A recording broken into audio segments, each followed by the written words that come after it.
नमो हरिहन्ताणं नमो सिद्धाणं नमो आयर्याणं नमो उवजायाणं नमो लोये सवसाहुणम् मंगलम भगवान वीरो मंगलम गौतमो गणी मंगलम कुंद कुंदार्यो जैन धर्मोस्तु मंगलम सर्वमंगल मांगल्यम सर्व कल्याण कारकम प्रधानम सर्वधर्माणां जैनम जयतु शासनम जैनम जयतु शासनम अरिहंत सिद्ध सूर्य उपाध्याय साधु सर्व अर्थ के प्रकाशी मांगलिक उपकारी हैं। इनको स्वरूप जान राग ते भई जो भक्ति काय को न माए स्तुति को उचारी है। धन्य धन्य तुम इसे काज सब आज भय कर जोर बारंबार वंदना हमारी है। मंगल कल्याण सुख ऐसो हम चाहते हैं। हो मेरी ऐसी दशा जैसी तुम धारी है। हो मेरी ऐसी दशा जैसी तुम धारी है।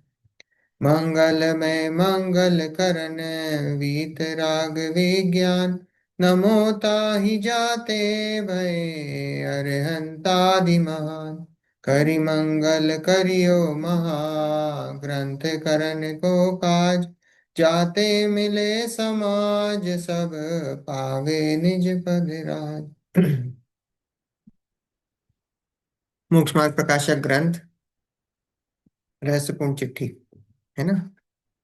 तो रहस्यपूर्ण चिट्ठी अपन पढ़ रहे थे और उसमें जो प्रश्न चल रहा है हमारा सविकल्प से निर्विकल्प दशा कैसे प्राप्त की जाती है उसकी चर्चा हमारी चल रही है। नेक्स्ट पेज है। अच्छा अपन ने बोला था अपन पिछले ये फिर से लेंगे वो वाला लिया था सविकल्प से निर्विकल्प। उस सविकल्प से निर्विकल्प अपन उसकी चर्चा फिर से करेंगे थोड़ी सी। अपन ने पिछली बार करी थी, फिर से थोड़ी सी चर्चा करेंगे। अत्यंत महत्वपूर्ण है कि सविकल्प के द्वारा निर्विकल्प परिणाम होने का विधान यहाँ उसकी चर्चा हमारी चल रही है। सविकल्प मतलब विकल्प सहित। पहले जो भी सम्यक दृष्टि होता है वो सम्यक दृष्टि या तो पहली बार सम्यक दर्शन जिसने भी प्राप्त करा हो या सम्यक दृष्टि जो भी होता है वो सम्यक दृष्टि सविकल्प से ही निर्विकल्प में जाता है। सविकल्प मतलब कि भाई जिसके विकल्प चल रहे हों, है ना, विकल्प चल रहे हों जिसके, वो सविकल्प। अब यहाँ सविकल्प कौन से गुण की पर्याय की बात चल रही है? चारित्र गुण की। जो चरित्र गुण में जो विकल्प चल रहे हैं उस चरित्र गुण की पर्याय अभी क्या है? सविकल्प मतलब क्या हो रहा है? वो चरित्र गुण की पर्याय अभी उसका लक्ष्य क्या है? उसका लक्ष्य देखो, ज्ञान, देखो तीन गुण की चर्चा चलती है, दर्शन, ज्ञान और चारित्र। सम्यक दृष्टि जो होता है, सम्यक दृष्टि जो जीव होता है, ध्यान से सुनना, सम्यक दृष्टि जो जीव होता है दर्शन गुण, उसकी दर्शन गुण की पर्याय जो है वो शुद्ध होती है। सम्यक दृष्टि जीव की दर्शन गुण की पर्याय शुद्ध। अब शुद्ध मतलब क्या है? कि शुद्ध मतलब उसने मैं पना किसमें कर लिया है? स्व में मैं पना कर लिया है। तो स्व में मैं पना जब हो जाता है तो उसको हम शुद्ध पर्याय बोलते हैं। और जब तक उसका पर में मैं पना होता है तो उसको अशुद्ध पर्याय बोलते हैं। अब जैसे, अब फिर दूसरा, अब ये तो बहुत इजी हो गया कि भाई स्व और मैं, ये दर्शन, ये अपने श्रद्धा गुण की पर्याय में, ये हमने समझ लिया। अब ज्ञान गुण की पर्याय। अब ज्ञान गुण की पर्याय, ज्ञान गुण की पर्याय तो हमेशा ही शुद्ध है। वास्तव में ज्ञान की जो पर्याय है वो तो वास्तव में शुद्ध है। पर जब श्रद्धा की अपेक्षा से हम देखते हैं तो श्रद्धा की अपेक्षा जहां मैं पना होता है उस अपेक्षा से हम ज्ञान गुण को भी बोल देते हैं कि ज्ञान गुण शुद्ध है। ज्ञान गुण की पर्याय वो शुद्ध में आती कि अशुद्ध में आती, मिथ्या मिथ्या ज्ञान या सम्यक ज्ञान, है ना। तो ज्ञान गुण की पर्याय को हम उसमें देखते हैं। अब देखो, जब सम्यक दृष्टि जब होता है, अब ये सम्यक दृष्टि की बात चल रही कि सम्यक दृष्टि सविकल्प से निर्विकल्प कैसे होता है। अब सम्यक दृष्टि का जो श्रद्धा गुण है, अब वो श्रद्धा गुण कैसा है? श्रद्धा गुण तो उसने अपने त्रिकाली ध्रुव, जो गायक भगवान आत्मा है, उसमें उसने मैंपना कर लिया है। श्रद्धा गुण में मैंपना कहाँ हो गया है? कि मैं आत्मा हूं। श्रद्धा गुण में तो ऐसा मैंपना हो गया है। अब जब श्रद्धा गुण में मैंपना है, लेकिन अब उसका क्या चल रहा है? सविकल्पपना चल रहा है। श्रद्धा गुण तो ठीक है, अब ये सविकल्पपना में क्या हो रहा है कि जो दूसरे गुण है, ज्ञान गुण और चरित्र गुण, उसमें क्या चल रहा है? उसमें डिफरेंस हो गया है। उसमें क्या हो गया है कि जब सविकल्पना चलता है तो ज्ञान गुण को आप ऐसा लोगे कि ज्ञान गुण को आप देखोगे, एक तो होता है ज्ञान गुण में लब्धि और उपयोग। लब्धि और उपयोग पर्याय में, ज्ञान गुण की पर्याय में आप लब्धि और उपयोग में देखोगे तो लब्धि मतलब क्या है? लब्धि मतलब जो भी हमारे पास इकट्ठा है ना, जैसे अभी अभी हम स्वाध्याय कर रहे हैं, तो इसका मतलब ये नहीं है कि हमको अपने जॉब का जो है उसका ज्ञान अभी हमको नहीं है। उसका जॉब का भी ज्ञान है हमको, अभी वो उपयोग में नहीं है, वो लब्धि में है। वो ज्ञान जो है, आप अभी खाना नहीं बना रहे हो, इसका मतलब ये नहीं कि आपको खाना बनाने का ज्ञान नहीं है। खाना बनाने का ज्ञान है, पर अभी यूज में क्या आ रहा है? यूज में अभी स्वाध्याय का, अभी हमारा उपयोग में ये आ रहा है ना?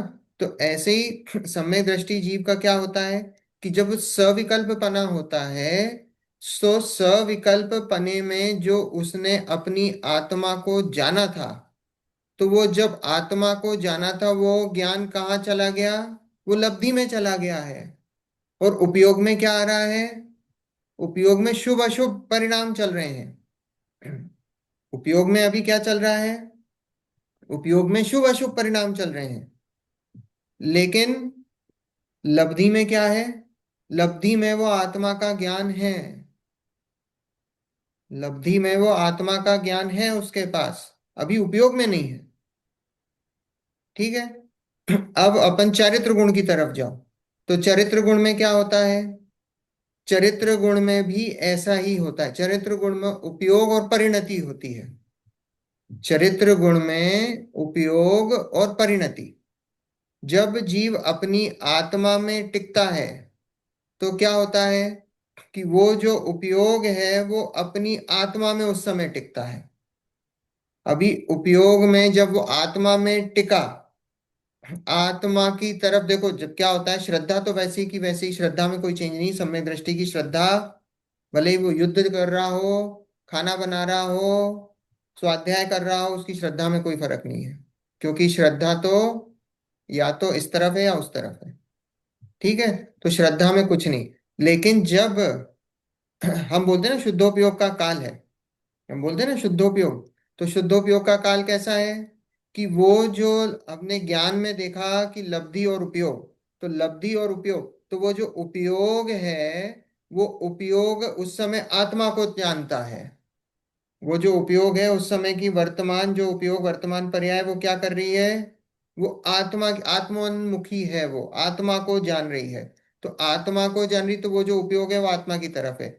अब चरित्र गुण में जाते हैं तो चरित्र गुण में उपयोग और परिणति है। तो उपयोग जब आत्मा को ज्ञान जान रहा है तो वो चरित्र गुण भी आत्मा को वो ज्ञान को फॉलो करता है, वो चरित्र गुण। तो वो जो उपयोग है वो भी उस समय आत्मा में टिकता है। वो जो उपयोग है वो आत्मा में टिकता है। ठीक है। तो हम उस काल को क्या बोलते हैं? शुद्धोपयोग का काल। और जब उस समय अशुद्धोपयोग या सविकल्पपना है ना, ये जब उपयोग जो आत्मा में टिका उसको निर्विकल्प बोला। और जब जीव अपनी आत्मा में नहीं टिका, सम्यक दृष्टि जीव, तो सम्यक दृष्टि जब जीव अपनी आत्मा में नहीं टिका तो उस समय उसका उपयोग कहाँ है?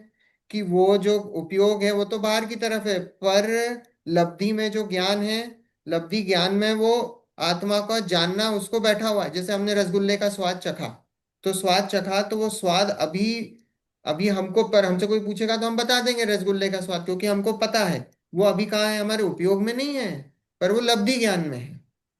वो हमारे लब्धि ज्ञान। ऐसे ही उसने आत्मा को चखा, आत्मा को जाना है उसने। तो आत्मा को जाना है तो वो ज्ञान, वो लब्धि में अभी है वो ज्ञान, उपयोग में नहीं है। क्योंकि उपयोग में अभी क्या सविकल्पना चल रहा है, अशुद्धोपयोग चल रहा है। तो चरित्र, को फॉलो करता है, चरित्र गुण भी ज्ञान को फॉलो करता है। तो ज्ञान गुण अगर वो सविकल्पने में है तो उसका उपयोग उस समय क्या होगा? वो उपयोग आत्मा में नहीं टिकेगा उस समय। पर उस समय जो परिणति है, वो परिणति मतलब जो कनेक्शन एक बार हो चुका है उसका आत्मा से, वो परिणति तो जो है वो आत्मा में रहती है। जैसे एक कषाय संबंधी मान लो चौथे गुण स्थान में है, तो वो चौथे गुण स्थान में है तो एक कषाय का अभाव हुआ है। तो वो एक कषाय संबंधी जो आत्मा की जो शुद्ध परिणति है, वीतराग परिणति है, वो वीतराग परिणति चलती है। भले ही अभी उपयोग क्या है, अशुद्धोपयोग चल रहा है, वो बाहर की तरफ है उसका उपयोग अभी, क्योंकि ज्ञान बाहर दूसरी वस्तुओं को जान रहा है, ज्ञान उसका बाहर की तरफ है। तो वो अशुद्धोपयोग है, तो वो बाहर की तरफ जो है उसका चरित्र का भी वैसे ही है कि वो जो उपयोग है उस समय वो क्या होगा, वो आत्मा में नहीं टिक रहा है।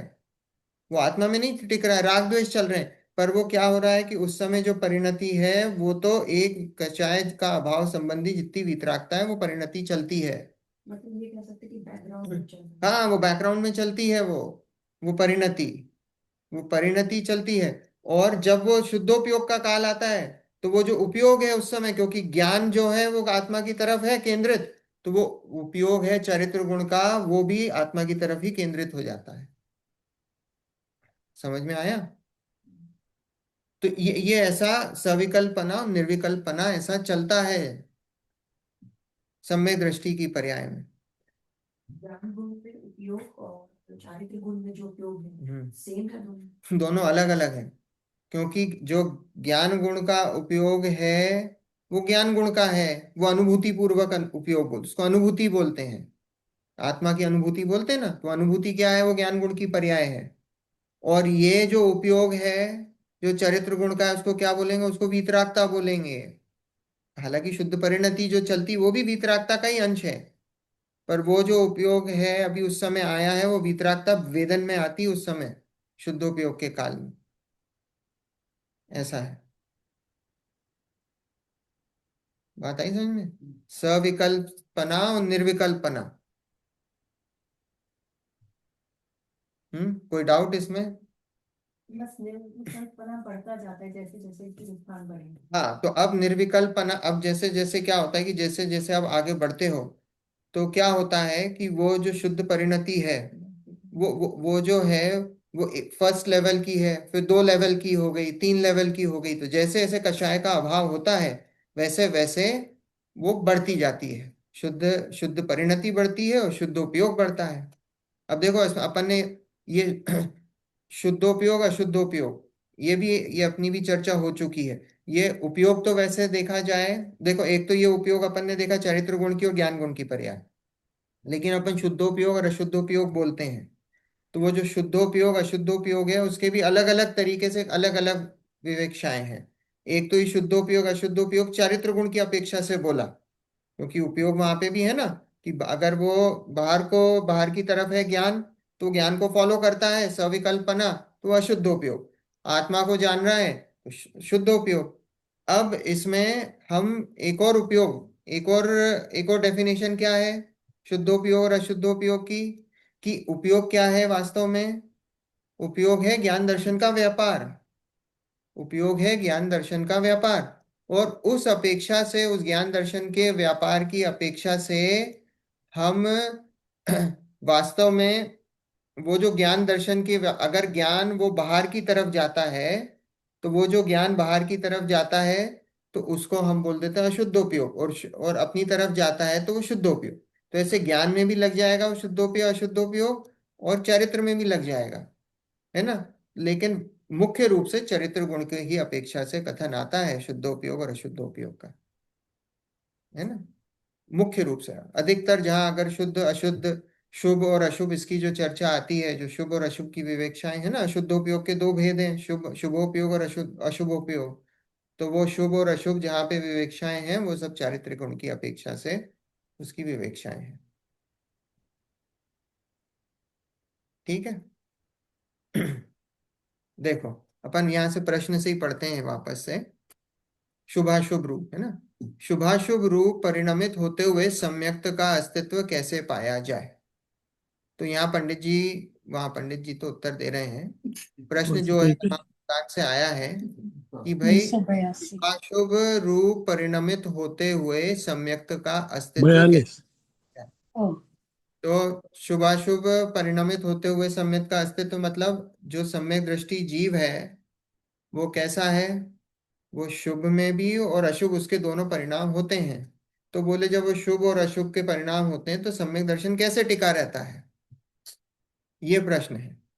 ठीक है, अब यहाँ पंडित जी का पर अपने को उसमें लगाना है, अपन अपने उत्तर से कैसे लगाएंगे कि शुभ और अशुभ परिणाम हो रहे हैं तो सम्यक दृष्टि जीव कैसे उसमें टिका हुआ है, उसका सम्यक्त कैसे टिका हुआ है।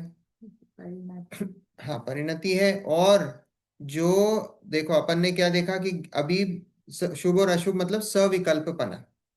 सविकल्पना मतलब वो क्या कर रहा है उस समय कि उसका ज्ञान कहाँ है, उसका ज्ञान किसी बाहरी वस्तुओं को जान रहा है। मान लो व्यापार कर रहा है, तीर्थ वंदना कर रहा है, पूजा कर रहा है, भगवान का दर्शन कर रहा है, जो भी कर रहा है सविकल्पना चल रहा है।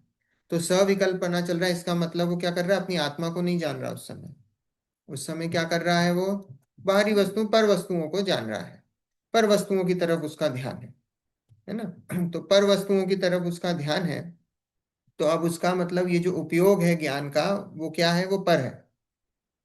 उपयोग जो है ज्ञान का वो पर है, लेकिन लब्धि में क्या है, लब्धि में तो उसका वो सम्यक ज्ञान है जो आत्मा से जो कनेक्शन, आत्मा को जानने वाला जो ज्ञान था वो तो ऑलरेडी लब्धि में है, वो लब्धि में है।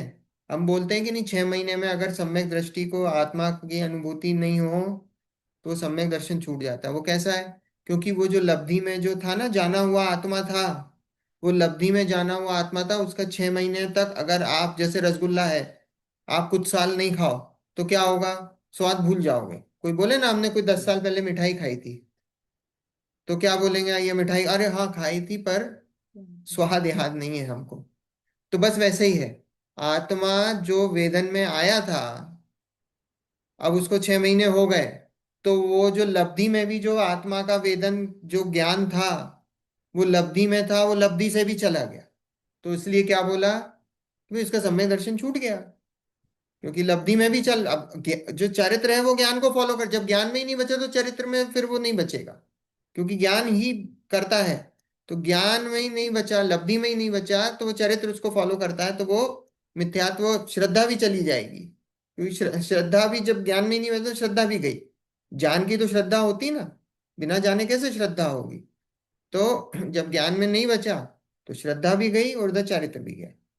तो अभी यहाँ पे क्या बोला है प्रश्न अपना कि भाई शुभ और अशुभ परिणाम होते हैं तो सम्यक कैसे टिका।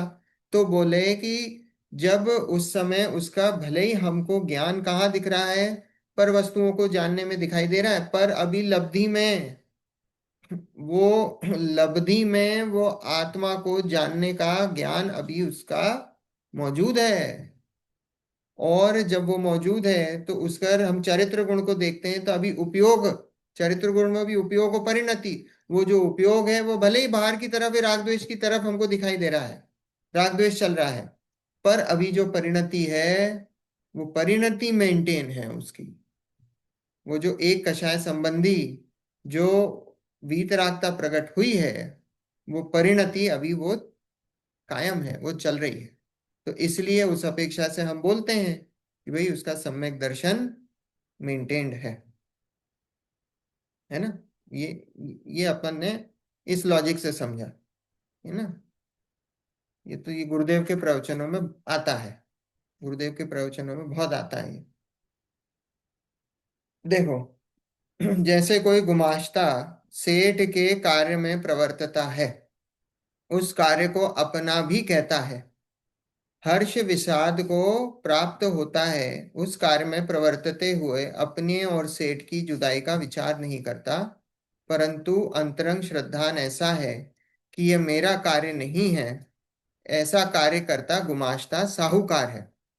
अब ये गुमाश्ता मतलब कोई क्लर्क समझ लो जो सेठ के यहाँ काम करता है। तो बोले जैसे कोई गुमाश्ता सेठ के कार्य करता है तो बोले वो उस कार्य को अपना भी कहता है। मान लो कोई सेठ की दुकान पे है, कपड़ा बेचता है, तो कैसे आपने देखा हो ना सेल्समैन बिल्कुल एकदम चिपक जाते हैं। इंडिया में जाओ तो क्या होता है, तो दुकान उनकी है क्या, उनकी तो है नहीं, फिर भी कैसे कैसे बिहेव करते हैं जैसे उन्हीं की दुकान हो। सेठ का नुकसान हो तो ऐसा ऐसा बिहेव करते हैं कि जैसे अंदर से भी ऐसा लगता है कि मेरा नुकसान हो गया, और सेठ का फायदा हो तो अंदर से भी ऐसा लगता है कि मेरा फायदा। लेकिन फिर भी क्या अंदर जो अंतरंग में बैठा क्या है, कि अगर उसने ऐसा मान लिया कि दुकान मेरी है तो नौकरी चली जाएगी, है ना। अगर उसने ऐसा मान लिया, उसने सेल्समैन ने, कि अगर ये मेरी दुकान है तो नौकरी चली जाएगी, तो वो क्या है कि अगर फिर एंड में यही होता है कि अगर नुकसान हो तो हो भाई, क्या करें, सेठ का है, अपन क्या कर सकते हैं, ऐसा। तो यहाँ पे एग्जाम्पल दिया है कि कोई गुमाश्ता सेठ के कार्य में प्रवृत्ता है, उस कार्य को अपना भी कहता है, हर्ष विषाद को भी प्राप्त होता है, उस कार्य में प्रवृत्ते हुए अपने और सेठ की जुदाई का विचार नहीं करता, परंतु अंतरंग श्रद्धान ऐसा है कि ये कार्य मेरा नहीं है, कि दुकान मेरी नहीं है, ऐसा कार्य करता गुमाश्ता साहूकार है। ऐसा कार्य करता हुआ गुमाश्ता ही वास्तव में साहूकार है, क्योंकि दुकान उसने अपनी मान ली तो चोर कहलाने लग जाएगा, तो वो ऐसा साहूकार है। यदि वे सेठ के धन को चुराकर अपना माने तो गुमाश्ता चोर हो जाए। उसी प्रकार कर्मोदय जनित शुभाशुभ रूप कार्य को करता हुआ तद्रूप परिणमित हो, तथापि अंतरंग में ऐसा श्रद्धान है कि ये मेरा कार्य नहीं है। क्या कि कर्मोदय से शुभ और अशुभ कार्य होते हैं उसके, लेकिन वो क्या करता है, अपने को ऐसा दिखाई भी देता है कि वो तद्रूप, तद्रूप मतलब उस रूप। अगर आप सोच सम्यक दृष्टि कोई बिजनेस कर रहा हो और उसको मान लो कोई नुकसान हो गया, तो आप बताओ उसको खेद होगा कि नहीं होगा? होगा, बिल्कुल होगा। पर अंतरंग में ये उसको ये श्रद्धान में है, क्या है, कि भाई ये जो खेद हो रहा है ना, और ये जो राग द्वेष हो रहा है, ये जो पैसे मेरे नुकसान हो गए, ये मेरा नहीं, ये राग द्वेष है, मेरा नहीं। दुख होगा। आपको क्या लग रहा है कि भरत चक्रवर्ती और बाहुबली क्यों बिना उसकी लड़ लिए क्या? अंदर से तो भैया कह रहे नहीं नहीं नहीं, फिर भी लड़ेंगे, ऐसा थोड़ी है। बिल्कुल है। छह खंड जीतने का परिणाम हुआ कि नहीं हुआ? तीर्थंकरों को हुआ। शांतिनाथ, कुंतुनाथ, अरनाथ, तीन ये तीर्थंकर, ये चक्रवर्ती भी थे, है ना। तो उनको क्या 96,000 रानियां, छह खंड के अधिपति, तो क्या बिना इच्छा के हो गए क्या? दुख नहीं होता होगा क्या? सुख नहीं, खुशी नहीं होती? होती है। सब होता है। जैसे उधर गुमाश्ता को क्या हो रहा है, नुकसान हो रहा है तो दुख हो रहा है, उसको सेठ का नुकसान हो रहा है पर उसको दुख हो रहा है। सेठ का फायदा तो उसको, वो खुश होता है। लेकिन अंतरंग में परिणाम ऐसा है कि ये दुकान मेरी नहीं है। अंतरंग में ऐसा परिणाम, ऐसी सम्यक दृष्टि है। दुख तो सामने दिखेगा, सुख होते हुए भी दिखेगा, युद्ध भी लड़ते हुए दिखेगा, शादी भी करते हुए दिखेगा, धंधा व्यापार भी करते हुए दिखेगा, लेकिन उसमें जो जुड़ान है वो जुड़ान नहीं है, अंतरंग से जुड़ान नहीं है। अब ये तो देखो, समझना तो यूं लगता है ना कि साहब ये कैसे हो सकता है, ऐसे कैसे हो सकता, पर ऐसे ही, ऐसा ही है, ऐसा ही है। श्रद्धा का खेल है, श्रद्धा पलटी है। और ये जो शादी राग द्वेष, ये किस गुण की पर्याय है? ये तो चरित्र गुण की पर्याय है। और चरित्र गुण में अभी तीन चौकड़ी कषाय चल रही, तो तीन चौकड़ी कषाय जन्य राग द्वेष होगा।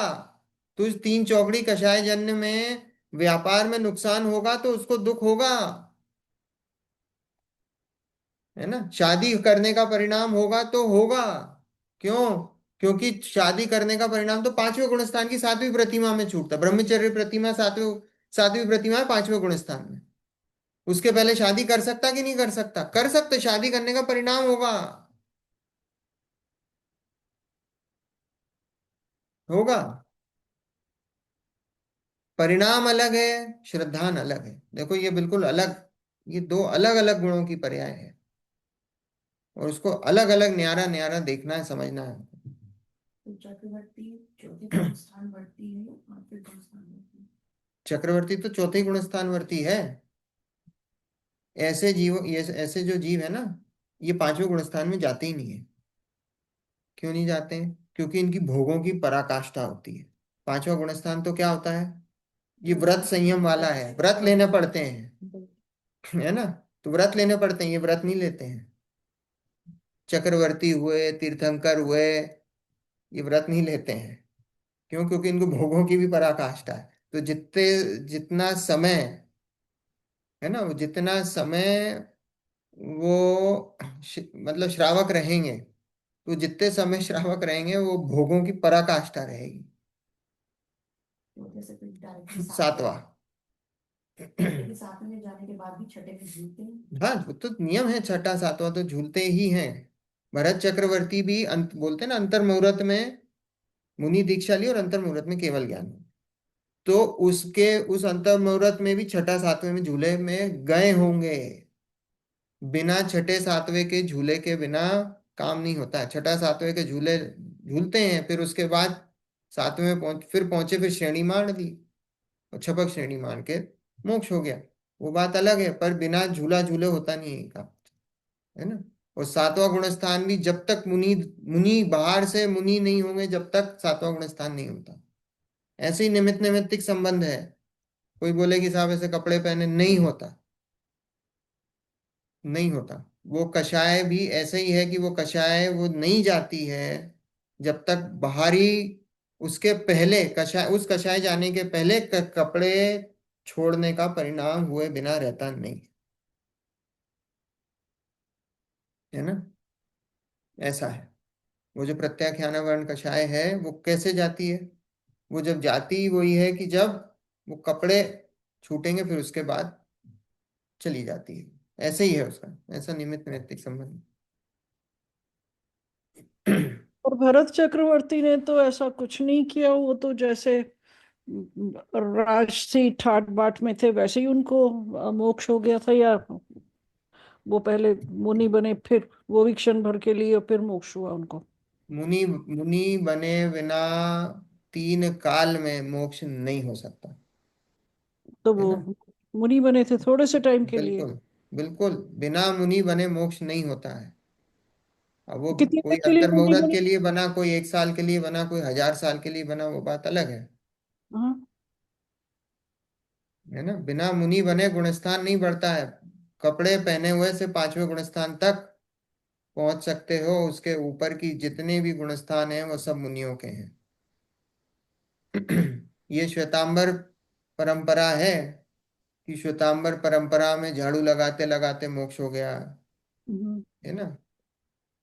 खाना बनाते हुए मोक्ष हो गया, खाना खाते हुए मोक्ष हो गया, ये सब श्वेतांबर परंपरा है। और वो मत मिथ्या है। ऐसा है ना। जो बात सही है वो सही है, मिथ्या है तो है ना। मोक्ष मार्ग प्रकाशन पढ़ रहे हैं, है ना। और 5वां अध्याय पढ़ लो आप, उसमें आप श्वेतांबर मत का खंडन है, आप देखो। है ना। देखो, अब सविकल्प ही के द्वारा निर्विकल्प परिणाम होने का विधान कहते हैं। नहीं, पढ़ लिया था क्या पूरा पिछला? लास्ट सेंटेंस रह गया ना। देखो, उसी प्रकार कर्मोदय जनित शुभाशुभ रूप कार्यों को करता हुआ तद्रूप परिणमित हो, तथापि अंतरंग में ऐसा श्रद्धा नहीं, ये मेरा कार्य नहीं है, यदि शरीर आश्रित व्रत संयम को भी अपना माने तो मिथ्या दृष्टि हो, सो ऐसे सविकल्प परिणाम होते हैं। शरीर आश्रित व्रत व्रत संयम को अपना माने, मुनिराज, पंचम गुणस्थान वर्ती जीव, अगर वास्तव में अंतरंग में ऐसा श्रद्धान हो जाए कि ये जो है व्रत संयम, ये मेरे परिणाम मतलब आत्मा उनका करता है। मैंने उपवास करा, कहने में कोई दिक्कत नहीं है, पर जिस समय ऐसा मान लिया जाए कि ये उपवास आत्मा ने करा, तो समझ लेना मिथ्या दृष्टि है। अब वो चाहे मुनिराज हो चाहे कोई हो, वो मिथ्या दृष्टि की कैटेगरी में आ जाएगी। बिल्कुल पक्की बात है। आत्मा को शरीर की क्रिया का कर्ता माने, मिथ्या दृष्टि, बस उसी समय मिथ्यात्व चालू, मिथ्यात्व। तो यहाँ लिखा है शरीर आश्रित व्रत संयम को भी अपना माने तो मिथ्या दृष्टि हो तो ऐसा सविकल्प परिणाम होता है। ये सविकल्प ऐसे परिणाम होते हैं। सविकल्प मिथ्या दृष्टि को भी होते हैं और सम्यक दृष्टि को होते हैं, पर सम्यक दृष्टि को ऐसे मिथ्यात्व वाले परिणाम नहीं होते, है ना। मिथ्या दृष्टि व्रत संयम के परिणाम कैसा मानता है, वो मेरे हैं। सम्यक दृष्टि जीव भले ही बोले पर वो अपने नहीं मानता। बोलने में आ सकता है, कोई दिक्कत नहीं है, पर वो अपने नहीं मानता। ठीक है। अब सविकल्प ही के द्वारा निर्विकल्प होने का विधान कहते हैं। अब जो सविकल्प है उसके द्वारा निर्विकल्प कैसी अवस्था होती है उसका विधान कहते हैं, उसकी विधि बतलाते हैं। वही सम्यक्त्वी कदाचित स्वरूप ध्यान करने को उद्यमी होता है, वहां प्रथम भेद विज्ञान स्वपर का करे, नौ कर्म द्रव्य कर्म भाव कर्म रहित केवल चैतन्य चमत्कार मात्र अपना स्वरूप जाने, पश्चात पर का विचार छूट जाए, केवल स्वात्म स्वात्म विचार ही रहता है ना। देखो क्या बोला सब। अब ये सम्यक्त्वी जीव है, वो कदाचित स्वरूप ध्यान करने को उद्यमी होता है। कदाचित मतलब कभी कभी, है ना। गुण स्थान की अपेक्षा से है, अगर चौथे गुण स्थान में है तो अपन ने देखा ही है कि 6 महीने में मिनिमम, ये नहीं कह रहे, ज्यादा भी हो सकता है, तो गुण स्थान पर अधिकतर काल तो शुभ और अशुभ में जाता है। सम्यक दृष्टि जीव का भी अपन ने देखा था ना कि उपशम सम्यक्त में कैसा, उपशम सम्यक्त में कितनी देर के ठहरने का काल है। अगर हम उसको डिवाइड करेंगे अगर उपशम सम्यक्त को, तो बहुत थोड़ा सा काल है अंतर मुहूर्त में से, बहुत थोड़ा सा काल है कि जो शुद्धोपयोग का काल है, बाकी तो सब वो शुद्ध परिणति का ही काल है। उस समय जीव का जो शुद्धोपयोग छूटने के बाद क्या शुभ का परिणाम होता है, वो शुभ में चलता है बाकी काल एक अंतर मुहूर्त में से। वो जो अंतर मुहूर्त में से इतना सा काल तो शुद्ध जिसमें आत्मा में टिका, और बाकी काल तो शुभ, पार की तरफ दृष्टि है उसकी, वो शुद्ध परिणति चलती है ना। तो यहाँ पंडित जी बोल रहे हैं कि सम्यक्त्वी कदाचित स्वरूप ध्यान करने को उद्यमी होता है। मतलब स्वरूप ध्यान मतलब वो क्या करना चाहता है, वो निर्विकल्प की तरफ जा रहा है, शुद्धोपयोग की तरफ जा रहा है, शुद्धोपयोग की तरफ जा रहा है। ठीक है। तो यहाँ लिखा है कि सम्यक्त्वी कदाचित स्वरूप ध्यान करने को उद्यमी होता है, वहां प्रथम भेद विज्ञान स्वपर का करे। अब बोले सम्यक दृष्टि जीव को आप कैसी बात कर रहे हो, भेद विज्ञान। हाँ, सम्यक दृष्टि जीव भी जब वो अंदर की तरफ जाता है तो फिर से भेद विज्ञान करता है, क्योंकि अभी जो ज्ञान है वो भेद विज्ञान का वो कहाँ है, वो लब्धि रूप से है, लब्ध रूप से है। अब उसको उपयोग में लाना है उसको, तो उपयोग में लाना है तो उसको वापस लब्धि से उपयोग में लाना है, तो लब्धि से उपयोग में लाना है तो वापस से भेद विज्ञान का, वहां प्रथम भेद विज्ञान स्वपर का करे। फिर नौ कर्म द्रव्य कर्म भाव कर्म रहित केवल चैतन्य चमत्कार मात्र अपना स्वरूप जाने। तो अपन ने देखा था पिछली बार नौ कर्म, नौ कर्म में हमने जो भी बाहर दूसरी जो भी तीन शरीर छह पर्याप्ति है, जो भी बाहर जितना भी है द्रव्य कर्म से जो प्राप्त जो बाह्य सामग्री उस सबको नौ कर्म बोलते हैं। द्रव्य कर्म के उदय से जो भी सामग्री मिलती है वो सब नौ कर्म है। शरीर है, टेबल है, कुर्सी है, घर है, गाड़ी है, वो सब नौ कर्म, सब नौ कर्म में आ गए। तो नौ कर्म द्रव्य कर्म ज्ञानावरण आदि द्रव्य कर्म, और भाव कर्म मतलब राग द्वेष, तो उन सब से रहित केवल चैतन्य चमत्कार मात्र अपना स्वरूप जाने। अब अभी क्या करा कि जो द्रव्य कर्म नौ कर्म और भाव कर्म, नौ कर्म तो बाहर, द्रव्य कर्म मतलब और उनसे क्लोज, ज्ञानावरण आदि कर्म क्या अपना कर्मण शरीर है ना, तो कर्मण शरीर पास में है, नौ कर्म तो दूर हो गए। ये भी नौकर में है शरीर भी, पर उस शरीर इस शरीर के अंदर भी कार्बन शरीर है, तो वो और क्लोज का निकट संबंध है। फिर उससे और निकट संबंध क्या, भाव कर्म, क्योंकि जो राग द्वेष है वो कहाँ है, वो आत्मा की ही पर्याय हैं, पर वो आत्मा की विभाव पर्याय हैं। तो बोला कि वो जो भाव कर्म है उन भाव कर्म से रहित, है ना, केवल चैतन्य चमत्कार मात्र अपना स्वरूप जाने। चैतन्य चमत्कार मतलब चेतना मतलब ज्ञान दर्शन, कि ज्ञान दर्शन वाला स्वरूप अपने आप को माने, है ना। पश्चात पर का भी विचार छूट जाए, वही पर का जो दूसरा है वो सब कुछ विचार छूट जाए, केवल स्वात्म विचार ही रहता है, सिर्फ अपनी आत्मा का विचार ही रहता है। वहां अनेक प्रकार निज स्वरूप में अहम बुद्धि धरता है, चिदानंद हूँ, शुद्ध हूँ, सिद्ध हूँ इत्यादि विचार होने पर सहज ही आनंद तरंग उठती है, रोमांच हो आता है।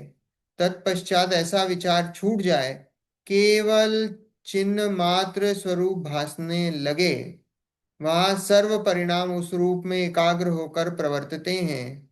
दर्शन ज्ञानादिक का व नए प्रमाण आदिक का भी विचार विलय हो जाता है। अब देखो यहाँ पे क्या है, पहले तो बाहरी सब जगह से उपयोग को समेटकर अपने अंदर लाते हैं, फिर अपने अंदर लाने के बाद जो अपने अंदर भेद चल रहे हैं ना, वो भेद से भी दृष्टि हटाते हैं, क्योंकि भेद करना मतलब भेद सो व्यवहार, भेद मतलब वो विकल्प है। भेद करते हैं ना हम, तो भेद करना मतलब वो विकल्प है। देखो हम लोग क्या हैं, हम लोग सब, हम अपने आप को क्या बोलते हैं, हम अपने आप को मोक्षार्थी बोलते हैं। हम लोग कौन है, मुमुक्षु है ना, मुमुक्षु है, मुमुक्षु मतलब जो है जिनको मोक्ष जाने की इच्छा हो वो सब मुमुक्षु हैं, है ना। तो हम सब मोक्षार्थी हैं, पर मोक्षार्थी होने से मोक्ष नहीं मिलेगा। मोक्षार्थी के बाद आपको आत्मार्थी होना पड़ेगा। प्रॉब्लम ये होती है कि हम आत्मार्थी नहीं होते हैं। हम क्या हैं, हम मोक्षार्थी हैं, आत्मार्थी नहीं है। क्यों? क्योंकि हम मोक्ष तो हमें जाना है, पर मोक्ष कैसे जाए वो नहीं पता है। और मोक्ष जाना है तो हमें आत्मा के थ्रू ही मोक्ष जा सकते हैं, है ना। अब आत्मा के थ्रू जाते हो, फिर देखो हम ये स्वाध्याय भी करते हैं ना, तो हम अपने आप को क्या बोलते हैं कि हमको तो सब भाई, हमें तो सिर्फ त्रिकाली ध्रुव को जानना है, त्रिकाली ध्रुव को जानना है। क्योंकि त्रिकाली ध्रुव को जानने से क्या है कि सम्यक दर्शन प्रकट होगा, तो त्रिकाली ध्रुव को जानना है। पर वास्तव में वो त्रिकाली ध्रुव को जानने का परिणाम भी विकल्प है। वो जो जानना है ना, गुरुदेव बोलते थे ये जानना, ये जो जानना जानना है ना, ये जानने जानने की भी रट निकाल दो। क्योंकि ये जो जानना, ये जानना कहाँ हो रहा है, जानना क्या है, जानना द्रव्य है कि पर्याय है? हम्म, पर्याय है। जानना तो पर्याय है ना। मति श्रुत अवधि मना पर्याय केवल, ये क्या है, ये पर्याय है। ये सब ज्ञान की पर्याय हैं। तो ये जानना, ये सब तो देखो सुखी कहाँ होना है हमको, देखो पहले तो ये निर्णय करो कि दुख कहाँ है, द्रव्य में है कि पर्याय में है? पर्याय में दुख है।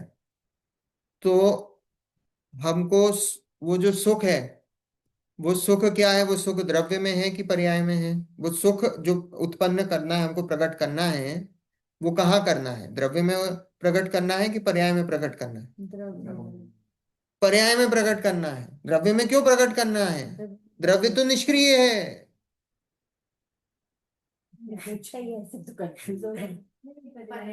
सब पर्याय में ही काम है। जो दुख कहाँ है, दुख पर्याय में। सुख कहाँ उत्पन्न करना है, वो भी पर्याय में, है ना। अब ये सुख और दुख दोनों है तो पर्याय में, पर वो जो पर्याय है उस पर्याय को ही हमको तिरस्कार करना है। वो जो पर्याय है उस पर्याय को ही तिरस्कार करना है कि भैया पर्याय तेरी तरफ तो हमें दृष्टि करना ही नहीं, पर्याय की तरफ दृष्टि करना ही नहीं। क्यों? क्योंकि पर्याय का काल एक समय का है, पर्याय तो क्षणिक है। वो जो दृष्टि भी करती वो भी पर्याय है ना। तो हमको तो ये मानना है कि मैं कौन हूं, कि भाई मैं तो त्रिकाली ध्रुव हूं। और ये मान्यता का, और ये भी पर्याय में हो रही है। तो जब पर्याय, अब जब वो पर्याय अपने आप को भूल जाती है, वो अपने आप को किस में मान लेती है, वो अपने आप को अपना समर्पण त्रिकाली ध्रुव में कर देती है। तो जब वो त्रिकाली ध्रुव में अपना समर्पण कर देती है, तो बस वही सम्यक दर्शन, और वहीं से मोक्ष की शुरुआत हो जाती है। जब हमने अपने आप को पर्याय मानना छोड़ दिया, ये पर्याय की तरफ दृष्टि है ही नहीं, और ये दृष्टि वो पर्याय ही कर रही है, पर पर्याय ही पर्याय को नहीं मान रही है, वो पर्याय अपने आप को त्रिकाली ध्रुव मान रही है।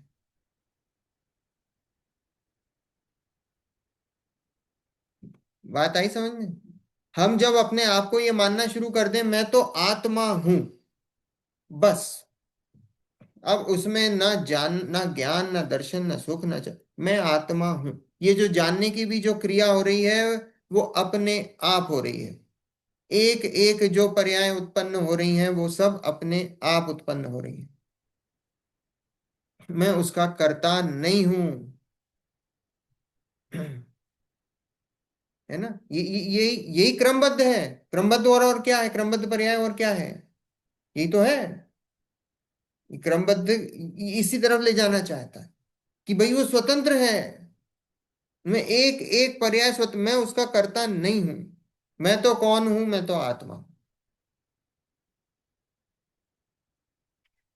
बस ऐसा जब स्वरूप श्रद्धा में, ज्ञान में आ जाए, तो बस वो मोक्ष मार्ग की शुरुआत हो जाती है।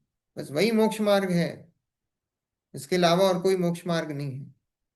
भगवान भी उधर सिद्धालय में क्या कर रहे हैं? वो यही है, यही मान के बैठे हैं, मैं तो आत्मा हूं। वो जो जानने में आ रहा है वो स्वतः आ रहा है, वो केवल ज्ञान की पर्याय है, वो अपने आप स्वतः हो रही है, बस हो रही है। कोई लेना देना नहीं है, वो तो अपने आप को आत्मा मान के बैठे हैं। वो जानने का काम स्वतः हो रहा है, वो अपने क्रम से हो रहा है, इससे क्या फर्क पड़ रहा है? ऐसा है। है ना? तो ये जो सब, ये इसका इस पैराग्राफ का एसेंस ही यही है। चिदानंद हूँ, शुद्ध हूँ, सिद्ध हूँ, ये सब क्या है? ये आत्मा की तरफ लेते हुए जा रहे हैं। ये आत्मा की तरफ लेते हुए जा रहे हैं कि भाई ये ऐसा मेरा स्वरूप है इत्यादि विचार होने पर सहज ही आनंद तरंग उठती है, रोमांच हो आता है। तत्पश्चात ऐसा विचार तो छूट जाए, केवल चिन्मात्र स्वरूप भासने लगे। चिन्मात्र स्वरूप मतलब आत्म स्वरूप ही भासने लगे, बस। वहां पे देखो, जहां भेद करते हो, भेद सो व्यवहार है, भेद मतलब विकल्प। जहां आपने ये विचार करा आत्मा अनंत गुण वाला है, गुणों में जाने लगे, कभी भी आप अंतरंग में जा ही नहीं सकते, शुद्धोपयोग में जा ही नहीं सकते, क्योंकि आप विकल्प में ही उलझे रहोगे। मेरे ये जानने में आ रहा, वो जानने में आ रहा, फलाना ढिमका, ये मैं शुद्ध हूँ, बुद्ध, कभी नहीं जा सकते। ये तो इसके पहले की भूमिका है, ये उसके पहले की भूमिका है। लेकिन जब अंदर पहुंच गए, बस फिर खत्म, फिर खत्म, बस मैं तो एक आत्मा हूं। ये तो वहां तक पहुंचने का रास्ता है ना? लिखा ना, एकाग्र होकर प्रवर्तते हैं, दर्शन ज्ञानादिक व नए प्रमाणादिक का भी विचार विलय हो जाता है। बोले वहां दर्शन का, ज्ञान का मतलब गुण, गुण गुणी का, है ना? कुंद कुंद आचार्य लिख के गए हैं, पर्याय को डाल दो अलग, पर का बता दिया, पर्याय को इतना तक बता दिया, पर का, जबकि पर्याय द्रव्य, द्रव्य बनता ही, द्रव्य जो है वो पर्याय बिना पूरा नहीं होता, पर कुंद कुंदाचार्य ने पर्याय को अलग कर दिया। क्यों कर दिया? कि भाई जिससे कि तेरी दृष्टि उस तरफ जाए ही नहीं। पर्याय को द्रव्य से अलग कर दिया क्योंकि उस तरफ दृष्टि जाए नहीं, ऐसा। तो दर्शन ज्ञानादिक का व नए प्रमाणादिक का भी विचार विलय हो जाता है ना? चैतन्य स्वरूप जो सर्विकल्प से निश्चय किया था, उसी में व्याप्य व्यापक रूप होकर इस प्रकार प्रवर्तता है, जहां ध्याता ध्येयपना दूर हो गया है, सो ऐसी दशा का नाम निर्विकल्प अनुभव है। देखो, ये जो निर्विकल्प जाने के पहले सविकल्प दशा में इस चीज का निर्णय हो जाता है। सविकल्प अभी देखो निर्विकल्प में नहीं पहुंचा है। अब जैसे अभी हम क्या कर रहे हैं, अभी हम किसी भी चीज का पढ़ के किसी बात का निर्णय करते हैं ना, एक अनुमान से, अनुमान से हम निर्णय करते हैं ना। तो वो जो अनुमान से जो निर्णय होता है, तो वहां यही लिखा है कि चैतन्य स्वरूप जो सविकल्प से निश्चय किया था, कि सविकल्प से निश्चय किया था जो चैतन्य स्वरूप है, जो अनुमान से कि भैया मैं शुद्ध हूं, सिद्ध हूं, ऐसा ऐसा जो निर्णय किया था, तो बोले उसी में व्याप्य व्यापक रूप होकर इस प्रकार प्रवर्तता है जहां ध्याता ध्येयपना दूर हो जाए। बोले जो उधर अपन ने निर्णय करा था कि भाई जो आत्मानुभूति होती है वो उसमें किसी भी प्रकार का, कोई भी प्रकार का गुण गुणी का, ध्याता ध्येय का, व्याप्य व्यापक का, वो सारे भेद मिट जाते हैं। है ना, हमने अभेद का निर्णय करा था ना। अभी जैसे अभी हम बैठ के क्या कर रहे हैं कि भाई अभेद पूर्वक ही निर्विकल्पपना होता है। निर्विकल्प अगर हमको अनुभूति करनी है तो हमको अभेद की तरफ दृष्टि करनी पड़ेगी। ये अभी हमारी, ये हमने अभी निर्णय करा है सविकल्पपने में। तो जो निर्णय सविकल्पने में किया था वो वैसा का वैसा फिर निर्विकल्पने में वो जो निर्णय हुआ था उस पर स्टैंप लग जाता है। जो निर्णय करा अभी हमने सविकल्पने में, उस पे स्टैंप लगा देते हैं निर्विकल्पने में, हाँ ऐसा ही है। बात आई समझ में? सविकल्पने में हमने निर्णय करा कि भाई इससे आनंद की प्राप्ति होती है, अतीन्द्रिय आनंद की प्राप्ति होती है ना, निर्विकल्पने जाने में। अब आपने ये तो सविकल्प में कहा अभी आनंद की प्राप्ति नहीं हुई, लेकिन जब आप निर्विकल्प में गए तो आपको आनंद की प्राप्ति हुई, आपने स्टैंप लगा दी। हाँ, जो सविकल्प में निर्णय करा था हमने वो बात बिल्कुल सही है, निर्विकल्पने में हमने उस पर स्टैंप लगा दी। बात आई समझ में? यहाँ लिखा है उसी में व्याप्य व्यापक रूप, व्याप्य व्यापक रूप मतलब समझे? हैं? से ज्ञान ज्ञान गुण है, वो कहाँ कहाँ कहाँ पे है, वो आत्मा में किधर किधर है? हर प्रदेश में, कि सिर्फ इधर है? सर्व हैं? सभी जगह है। तो ज्ञान ने कहाँ कहाँ है? ज्ञान पूरे आत्मा में व्यापक है ना। तो ऐसे सारे गुण, ये आत्मा का एक प्रदेश निकालो आप, और उस एक प्रदेश में आत्मा के अनंत गुण है। शक्कर है, शक्कर की मान लो इतनी बड़ी एक डल्ली है और उसमें से एक छोटा सा टुकड़ा निकाल लिया, तो बताओ वो छोटे से टुकड़े में कोई ऐसा है कि भैया उसमें शक्कर में कुछ गुण इधर है, कुछ गुण इधर है, कुछ गुण इधर है? वो जो छोटा सा टुकड़ा निकाला तो उसमें कुछ गुण कम है, उसमें कुछ विशेष गुण है, बाकी जो इधर नहीं। उतना सा वो टुकड़ा निकालो उसमें सारे गुण हैं, सारे के सारे गुण हैं। तो ऐसे ही आत्मा है, उसमें सारे के सारे गुण मौजूद हैं। तो यहाँ पे जो व्याप्य व्यापक रूप जो बता रहा है कि वो जो गुण हैं वो सभी जगह व्यापक रूप से व्याप्य हैं, है ना, उस व्यापक में, आत्मा में, है ना। फिर ध्याता ध्येय रूप, ध्याता उसका जो जो ध्यान करने वाला, और जिसका जो ध्यान कर रहा है वो ध्यान किसका कर रहा है? जो ध्यान करने वाला और ध्येय करने वाला एक ही वस्तु है, आत्मा आत्मा का ही ध्यान कर रहा है, आत्मा आत्मा का ही ध्यान कर रहा है। तो वो बता रहे हैं ध्याता ध्येयपना, है ना। कौन किसका ध्यान कर रहा है? बोले आत्मा आत्मा का ही ध्यान कर रहा है। तो ध्याता ध्येयपना दूर हो गया, सो ऐसी दशा का नाम निर्विकल्प अनुभव है।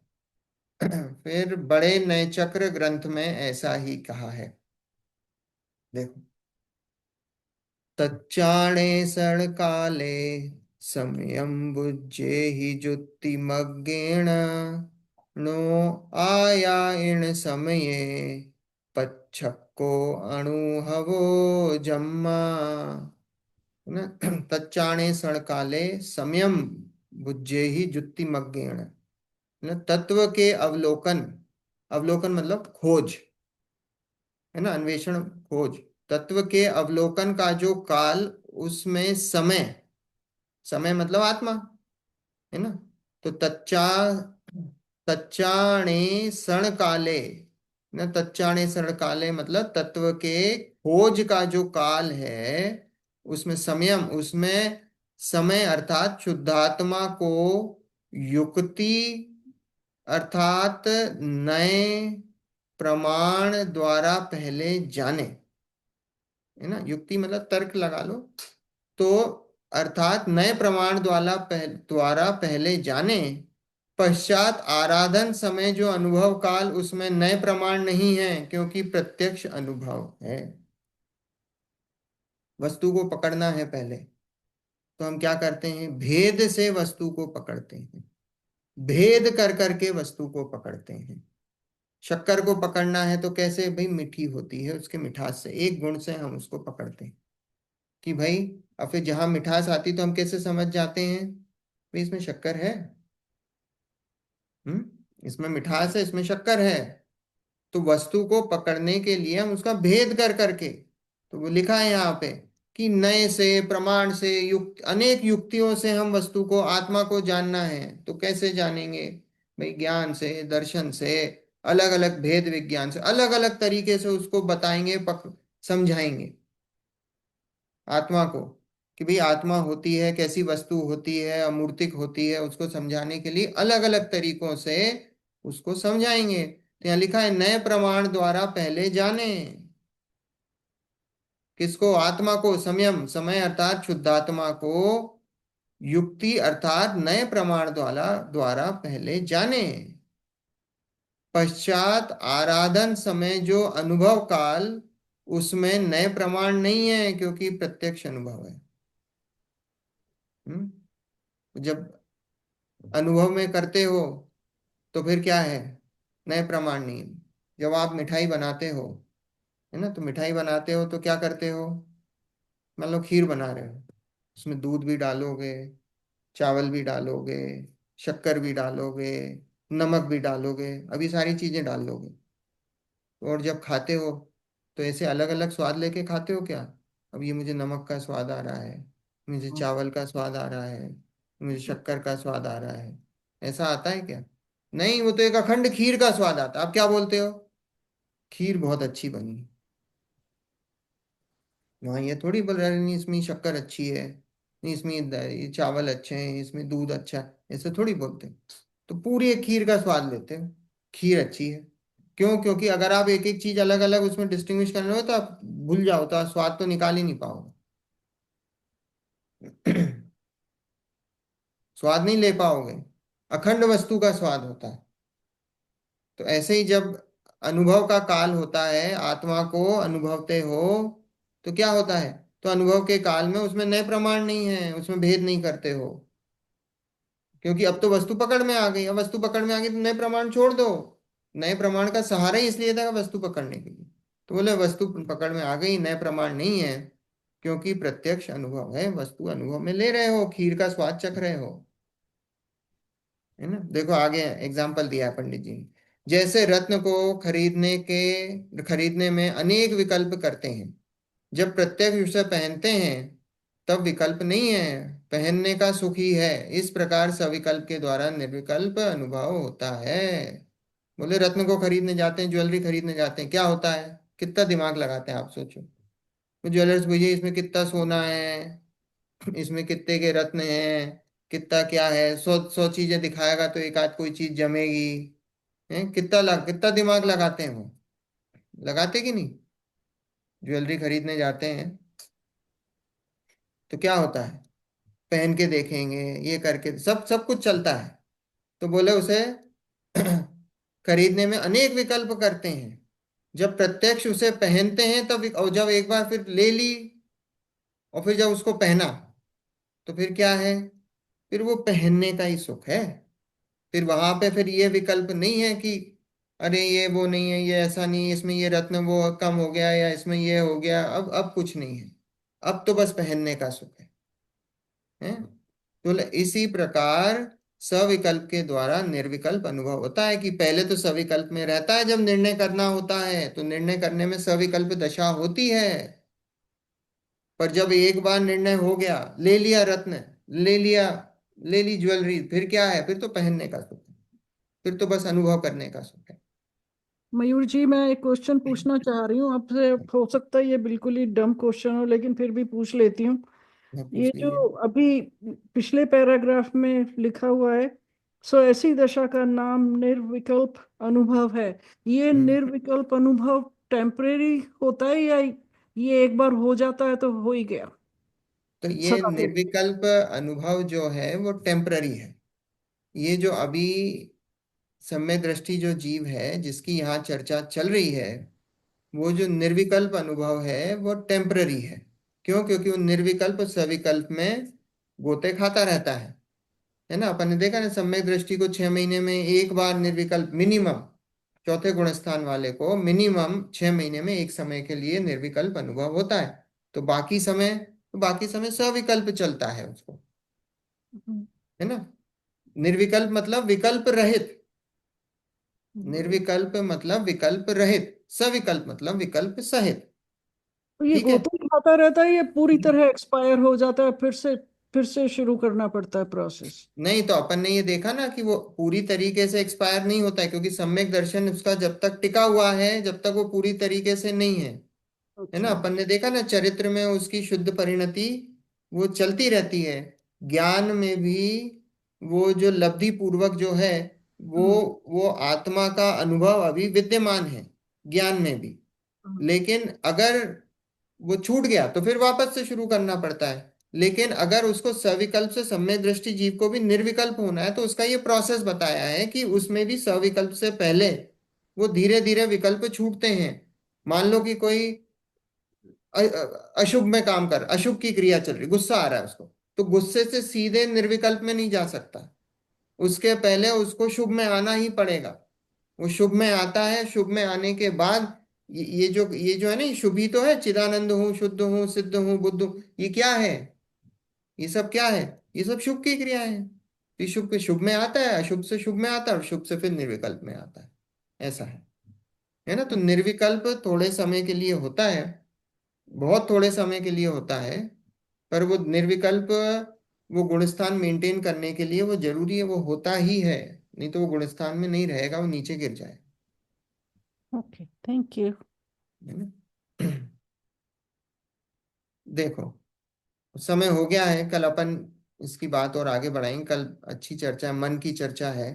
अब आगे जो बात आएगी, है ना, अभी सविकल्प से निर्विकल्प की आ गई है, अब प्रत्यक्ष और परोक्ष अनुभव की बात आएगी इसके बाद जो है ना, कि आत्मा का अनुभव जो सम्यक दृष्टि को हो रहा है, वो प्रत्यक्ष हो रहा है कि परोक्ष हो रहा है ना। क्योंकि अपन ने ज्ञान देखे हैं, ज्ञान कौन से हैं? 5 प्रकार के, मति, श्रुत, अवधि, मन, प्रत्यय और केवल। तो उसमें जो 2 प्रकार के ज्ञान हैं, कौन से? मति और श्रुत, वो क्या हैं? वो परोक्ष हैं। और अवधि, मन, पर्याय और केवल, वो प्रत्यक्ष हैं, है ना। अवधि और मन, पर्याय एक देश प्रत्यक्ष है, और जो केवल है वो पूर्ण प्रत्यक्ष है। तो अब जो हमको जो अगर मान लो सम्यक दर्शन, जो सम्यक ज्ञान हुआ है, सम्यक दर्शन हुआ है और आत्मानुभूति हुई है, चारित्र का अंश प्रकट हुआ है, तो बोलो उसमें आत्मा जो है वो प्रत्यक्ष रूप से या परोक्ष रूप से जानने में जो अनुभव हो रहा है, जो जानने में आ रहा है, वो प्रत्यक्ष रूप से आ रहा है कि परोक्ष रूप से आ रहा है ना। देखो, अभी यहाँ तो लिखा है कि प्रत्यक्ष अनुभव है।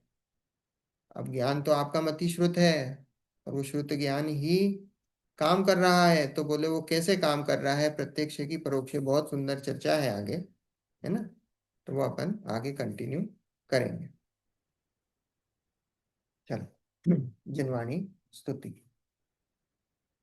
निज निधि निज में बताई, यह अनंत कार्य है, उसके लिए जिन वाणी वंदना शतवार है, वंदना शतवार है, वंदना शतवार है। नौ।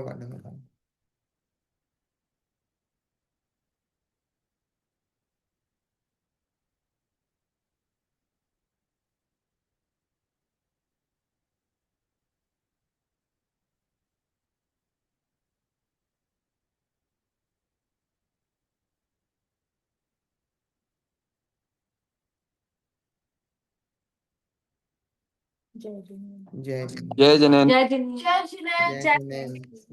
जय जय जिनेन्द्र। जय जिनेन्द्र। जय जिनेन्द्र। जय जिनेन्द्र। जय जिनेन्द्र। थैंक यू जय माता जी। जिनेन्द्र। जय जिनेन्द्र।